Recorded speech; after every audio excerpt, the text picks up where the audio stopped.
Millionaire sees a grandmother. Soothing his autistic son, his unexpected reaction shocked everyone.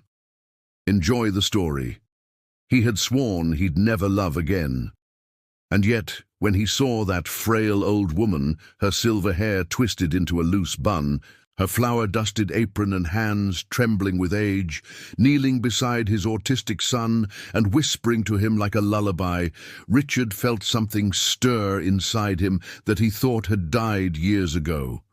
The late afternoon Chicago sunlight slanted through the diner's windows, casting long shadows across the worn linoleum floor, illuminating dust motes that danced around them like tiny constellations. The boy, Tommy, had barely spoken since his mother's passing. Richard, a powerful real estate developer whose name adorned half the new buildings along Michigan Avenue, could transform entire city blocks in months, but couldn't coax a single smile from his 5-year-old son. Therapists had come and gone, nannies, toys, even expensive treatment centers. Nothing worked. His son remained locked in a world of silence and sorrow, his blue eyes, so like his mother's, distant and unreachable. Until that rainy Tuesday afternoon, when Richard, desperate to fulfill his son's unusual dinner request, somewhere different, Daddy pulled his gleaming Cadillac into the gravel parking lot of a shabby corner diner called Rosie's Kitchen. The neon sign flickered erratically, missing letters making it spell Ro-Eyes Kitchen instead. His first instinct was to drive away, to take Tommy to one of the upscale restaurants where maitre d's knew him by name. But something in the honest simplicity of the place made him hesitate, and when he glanced in the rearview mirror, he saw Tommy watching the glowing lights with unusual interest. He hadn't meant to stay. The cracked sign, the chipped windows, the rickety tables, everything screamed declining neighborhood.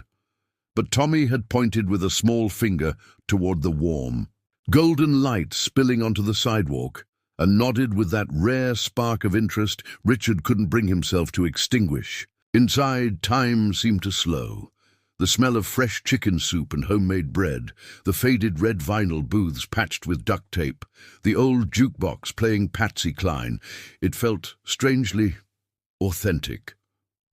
A few truckers hunched over steaming coffee, cups at the counter, and a waitress with tired eyes wiped down tables, humming along with the music. Then came her, Rosie, wrinkled, stooped, with cloudy eyes that had seen too much of life, and a voice so soft it seemed made for lullabies. She spotted Tommy clutching his toy train tightly, his eyes darting nervously around the unfamiliar space, his shoulders hunched in that defensive posture Richard knew too well. But instead of ignoring him like so many others, or worse, staring with that mixture of pity and curiosity that made Richard's jaw clench, she knelt down beside their booth. "May I sit with you, little one?" she asked gently, her voice carrying the slight lilt of a southern accent. Tommy didn't answer, but he didn't shrink away either, which was something. Richard opened his mouth to explain, to make the usual excuses about his son's condition, but Rosie wasn't looking at him. From her pocket, she pulled out a tiny, worn sock puppet, a yellow dog with one ear missing and button eyes that had been resewn multiple times. "This is Buddy," she whispered. "He's scared of new people too, but he likes making friends who don't talk much. Sometimes the quietest ones have the most to say, don't they?" Richard watched, breath caught in his chest, as his son reached out and tentatively touched the puppet's nose. Then a miracle happened. Tommy's lips curved upward, his shoulders relaxed, and then he laughed, a clear, bright sound like a bell ringing. It was the sound Richard had craved for 3 years, and it came not from a specialist with framed credentials or some expensive therapist with a waiting list 6 months long. It came from this poor old woman with weary hands and stories in her smile. That night, Tommy slept holding Buddy tightly against his chest. Richard barely slept at all, staring at the ceiling of his Lincoln Park mansion, replaying the sound of his son's laughter over and over in his mind. The next day he returned to Rosie's Kitchen, alone. "Who are you?" he asked her after the lunch crowd left, his tone sharper than he'd intended. Rosie wiped her hands on her well-worn apron. "Just a cook, a grandmother. I've been running this in place since my daughter passed." Her voice cracked, and she turned away to adjust a stack of menus, but not before Richard saw the pain flash across her face. "My daughter Sarah died giving birth to her son. The doctor said she was too old, her heart too weak. I raised my grandson Michael until he disappeared. His father took him one day, said I was too poor, too old, too useless to raise a child properly. I never saw my Mikey again." She took a deep breath, her eyes distant, looking past the peeling wallpaper to somewhere Richard couldn't see. "So now I feed strangers' children and pretend they're mine, just for a little while." Richard was silent. He had the money to buy entire neighborhoods.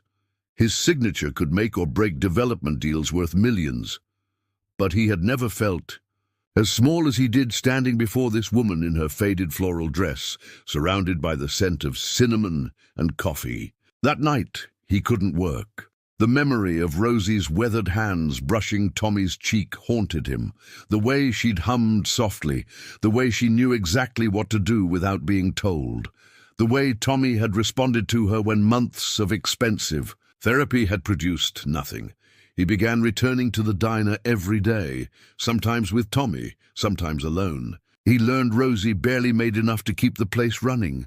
Her ancient stove sparked dangerously, her roof leaked when it rained, and the landlord, a slick operator named Peterson, had threatened to evict her for missing a payment, while she'd been in the hospital with pneumonia last winter.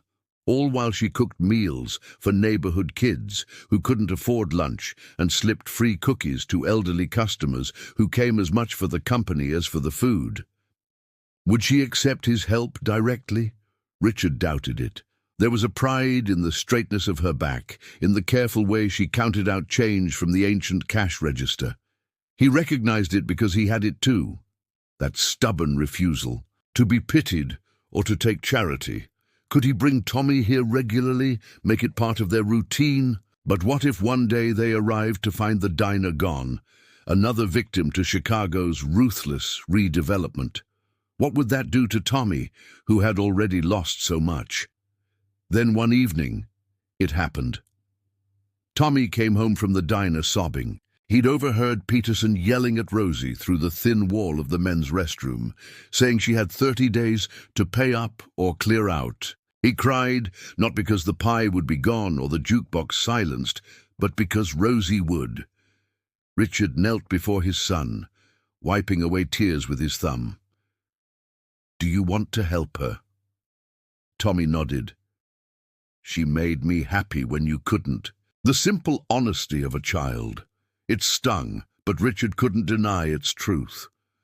That night, Richard stayed up until dawn, making phone calls, pulling strings.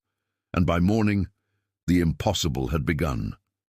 He bought the entire building, anonymously, had Peterson removed, hired contractors to renovate everything while keeping the diner's essential character intact. But he kept Rosie in the dark, arranging for the work to be done during a week when he convinced her to take Tommy on a short trip to the Lincoln Park Zoo, all expenses mysteriously covered by a community grant.